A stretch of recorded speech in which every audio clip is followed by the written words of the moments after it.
Kutukuluru Prashanth school Puttaparthi Sathya Sai Baba జయంతి సందర్భంగా వారి చిత్రపటానికి నివాళులర్పించి ఈ సందర్భంగా విద్యార్థులకు నిర్వహించిన పోటీలలో విజేతలుగా ప్రథమ, ద్వితీయ స్థానాల్లో నిలిచిన విద్యార్థులకు బహుమతులు అందజేసిన అనపర్తి శాసనసభ్యులు నల్లమిల్లి రామకృష్ణారెడ్డి. ఈ కార్యక్రమంలో గోదావరి జిల్లాల జనసేన పార్టీ సమన్వయకర్త రావణ నాగు, పెదపూడి మండల పార్టీ అధ్యక్షులు కృష్ణ, కుతుకులూరు గ్రామ ఎన్డీఏ నాయకులు, కార్యకర్తలు పాల్గొన్నారు. The 9th standards, please come forward and gather here.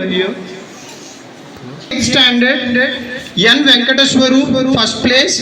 M. From our honorable member of Legislative of Anaparthi.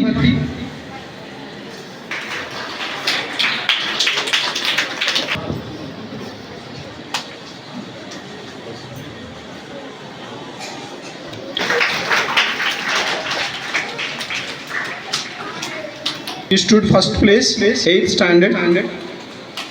Place.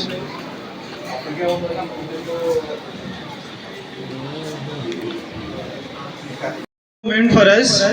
So children, make standing ovation and clap to sir. Clap to sir. Everyone, stand up and make claps. Very good. Sit down. Sit in your places.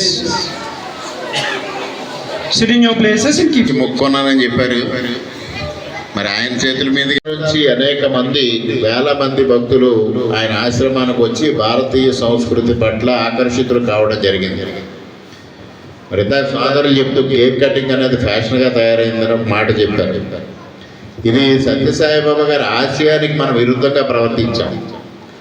Sathya Sai Baba గారు భారతీయ సంస్కృతిని ప్రపంచ దేశాలకి పరిచయం చేస్తే ఆయన జయంతి సందర్భంగా విదేశీ సంస్కృతిని తీసుకొచ్చి మనం ఇక్కడ చేయడం అనేది ఒక విధంగా ఆయన ఆశయానికి విరుద్ధంగా ప్రవర్తించడం అనేది నేను భావిస్తా ఉన్నా. అన్నిదా భావించొద్దు.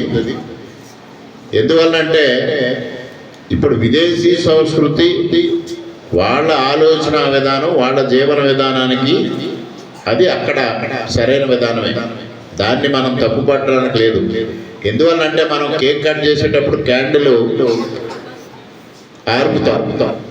కొంతమంది అది తప్పు, జ్యోతి వెలిగించాలి కానీ క్యాండిల్ ఆర్పడం ఏంటి అంటారు. ఇందులో రెండు అర్థాలు. మనం జ్యోతి వెలిగించడం ద్వారా, జ్ఞాన జ్యోతిని వెలిగించడం ద్వారా మన జీవితంలో జ్ఞానాన్ని సంపాదించడం కోసం జ్యోతిని వెలిగిస్తున్నాం అనేది భారతీయ సంస్కృతి.